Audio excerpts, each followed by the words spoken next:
Bonjour à toutes et à tous, bienvenue dans Cinécast. Salut Thibaut. Salut Guillaume. Cinécast, c'est l'émission qui vous fait découvrir les dernières sorties cinéma et streaming. On a enlevé VOD de l'équation parce qu'on on fait pas beaucoup de VOD Non, quand c'est même. vrai, Ça fait longtemps. ça relève un peu de l'escroquerie. Ah, c'est vrai. Avant de plonger dans notre film du jour, qui n'est autre que Regarde, pensez à vous abonner sur la plateforme de votre choix, à liker la vidéo si vous êtes sur YouTube là-bas en bas, ou à laisser un avis sur votre application de podcast favorite. C'est comme ça qu'on peut monter dans les classements et que d'autres personnes qui, comme vous, êtes curieux des nouveautés, bah, puissent. Je n'arrive jamais à faire l'enchaînement de cette phrase. Ouais, Peuvent en tout ouais, cas être au courant des dernières sorties cinéma et streaming. Voilà. je Euh, voilà. je te l'écrirai texto un jour, Merde. c'est pas grave. Regarde, ça sort le 17 septembre en Belgique et en France. C'est un film de Emmanuel Poulain-Arnaud. Alors, qu'est-ce qui est intéressant au sujet de ce film? Le casting, entre autres, hein, Audrey Fleurot, superstar de la télé française avec son HPI. Danny Boone, Superstar du cinéma français. superstar cinéma français ou des impôts ou des arnaqueurs de la Côte Oh d'Azur. là J'ai là j'ai lu là ça là. apparemment, c'est Quoi? incroyable cette Qu'est-ce qu'il a histoire. fait? Tu pas vu? Non. Il s'est fait escroquer plus de 7 millions d'euros là, par un type lambda qui est parti au. Mais il a qu'à refaire un film, c'est son salaire. Non, c'était juste 21 rue de l'Humanité. C'était simplement ça, Ah! son salaire. Non, mais voilà, donc il s'est fait voler son yacht et avec un peu d'argent qu'il a placé dans un fonds d'investissement privé qu'il n'a jamais vu, Ah! voilà. Donc il s'est fait un peu Oh, avoir. pauvre Dany. Bah, je te Bref, dis, en un film, il se refait ça, hein, c'est pas oui, grave. je pense aussi. Peut-être pas sur Regarde, mais Non, voilà, sans doute pas. il suffit de faire Bienvenue chez Ch'ti 2 et ce sera réglé.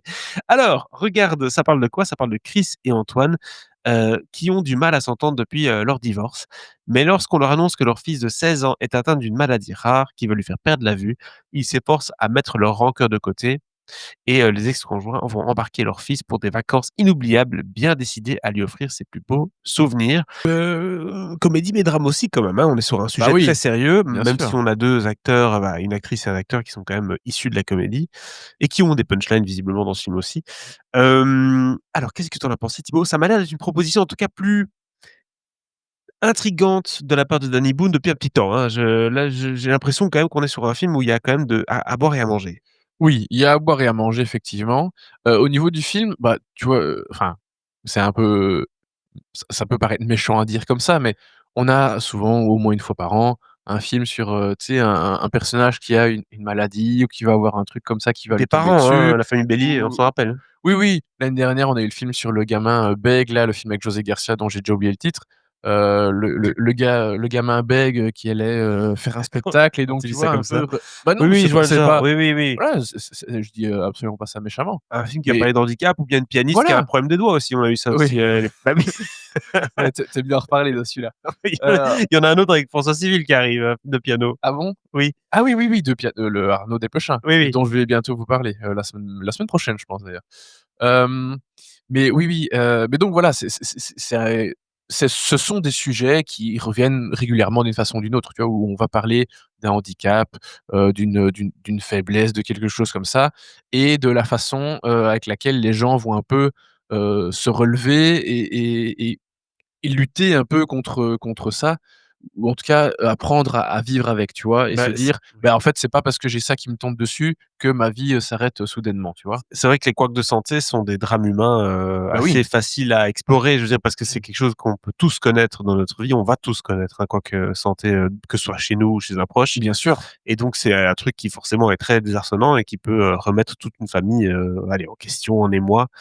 Et en plus, quand c'est divorcé comme ici, évidemment, c'est un sujet qui peut ne que rapprocher le couple, même s'il n'est plus ensemble. Exactement et en fait, ça, c'est un des points que je trouve pas mal dans le film, c'est-à-dire que, bien sûr, il parle de ce fait de la cécité qui arrive petit à petit, chez ce garçon, qui va devenir aveugle, petit à petit, qui aime bien faire du surf. Autant dire que faire du surf quand tu es aveugle, c'est pas évident quand même. Du piano, c'est possible, hein, Hem, du piano, c'est il y a quelques il y exemples. a moyen, oui. Bien sûr, il y a plusieurs exemples, ça c'est clair. Mais donc en fait, le film est pas centré 100 là-dessus. C'est plus à la limite un prétexte pour parler plutôt de la façon dont les liens familiaux principalement, vont se resserrer. Ben, les parents, enfin les ex, Mmh mh. époux, avec leur fils et cetera. Donc je trouve qu'il alterne bien un peu, ça, les moments où clairement oui, il parle de façon très frontale de la cécité et de la maladie, et puis les moments où en fait il va plutôt, parler avec une certaine légèreté, de ses liens familiaux, tu vois?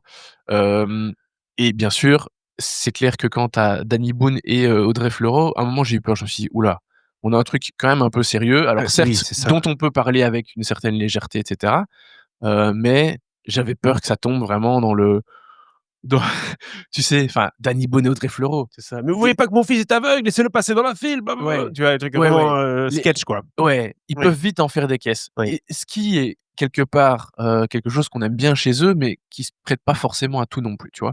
Or ici, ils sont, quand même plus neutres, avec un et voilà, ils sont un peu plus posés. Alors oui, il y a des petites piques, l'un envers l'autre et cetera, bien Des sûr, petites hein, vannes, évidemment. ils jouent des de 2 ex, conjoints, hein, ils sont divorcés, donc voilà, ça fonctionne bien, mais ils sont un peu plus neutres, et ils mettent un peu plus l'accent sur leur fils, hein. Ils sont là en tant que parents pour quelqu'un, donc ça fonctionne pas mal.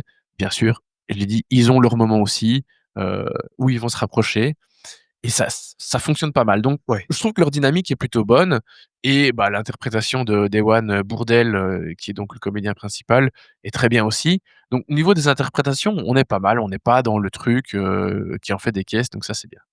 Hem, Là où peut-être le film peut commencer à pêcher un petit peu, c'est le côté, bah, c'est peut-être très, très consensuel tout ça. Tu vois ce que je veux dire? Dans le sens oui. où, voilà, tu l'as expliqué, on est dans une histoire qui, bah, voilà, s'explique par elle-même, j'ai envie de dire, des prestations aussi qui viennent un peu en renfort de cet enfant et puis je suppose qu'ils nous mettent un peu parfois des couches de sentiments là où il faut. Bah, oui. Alors c'est clair que c'est pas au niveau de la mise en scène, qu'il faut chercher quelque chose de particulier.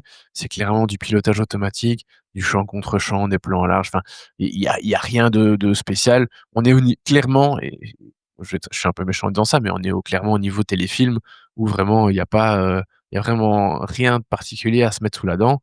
Heu et bien sûr, ben, on est dans un film très bienveillant, donc qui est forcément très gentil, très consensuel, plein de bons sentiments et un peu trop limite parce que c'est clair que la musique au piano, qui vient, Le relever, tout violon, ça les avec un oiseaux petit qui peu de s'envolent. violon, Oui. c'est vraiment très gnangnan Mmh mh. et bon voilà, bon c'est il y a un moment où bon, il y Oui, a peut-être moyen de faire un peu moins dans on a le compris que le sujet pathos du film était déjà et émotif, c'est peut-être ouais, pas de voilà, raison de nous emmener, ouais. Donc ça, voilà. c'est un peu dommage. Mais bon, il y a des moments drôles, il y a notamment une scène où, bah, vu que le gamin, voit plus grand chose, enfin de moins en moins, où il décrit, de loin, son père qui va faire du surf. Il le décrit comme s'il décrivait, je sais plus quel animal, mais genre, tu sais un pingouin qui va à l'eau machin. Ouais. Il y a des choses qui sont dans l'écriture plutôt pas mal. Il y a une scène assez sympa aussi où tu vois que les parents sont complètement déconnectés de ce monde des réseaux sociaux, d'Instagram, tout le bazar. Alors certes, c'est facile, hein, la déconnexion des voilà, le gap de génération, la technologie et tout, «C'est quoi ça c'est TikTok?» facile, Voilà, ouais, c'est ça. mais de par la façon dont c'est fait, c'est écrit, ça fonctionne bien. Et puis on a le personnage de Nicolas Marié qui joue le grand-père, parce que oui, le gamin, il décide d'aller en vacances chez son grand-père et pas, au Brésil, au Oui, Mexique, ou au Puy-de-Dôme. Hem Et voilà, le personnage du grand-père est un petit peu atypique. Forcément, tu prends quelqu'un comme Nicolas Marié, qu'on a vu, de faire, des rôles très drôles, notamment chez ça y est, je tombe plus sur le nom, soit, ouais. mais il a eu un César pour ça notamment. Mais Nicolas Marié, excellent choix pour, le rôle de ce grand-père un peu atypique. Donc, voilà, ça donne des moments drôles et on n'est pas, dans un truc, vraiment qui est complètement sur, l'encéphalogramme plat au niveau du rythme et de la dynamique et voilà, donc il y a quand même, quelque chose à se mettre sous la dent aussi. Je pense que ça peut plaire en tout cas ce film Regard à mon avis à un plus grand public puisque c'est un sujet accessible, il y a un peu d'humour là où il faut, enfin il y a des Ouais, ouais personnages attachants, un casting quand même assez et XXL. et je parlais du cinéma de Dupontel, voilà. Exactement, voilà. Quelle note tu donnes du coup à ce film? Bah, c'est 2 étoiles, c'est tout à fait correct. 2 C'est étoiles pour Danny pas Boone, c'est pas tous les jours, hein. non, Bravo non, c'est Danny. vrai, c'est vrai. Donc 2 étoiles pour ce film Regarde avec donc Audrey Fleurot, Danny Boone, on le répète, ça sort le 17 septembre en France et en Belgique. N'hésitez pas à nous dire dans les commentaires ce que vous avez pensé du film si vous avez eu l'occasion de le regarder. On se dit à très, très bientôt pour une nouvelle critique. Ciao, ciao, Ciao. ciao.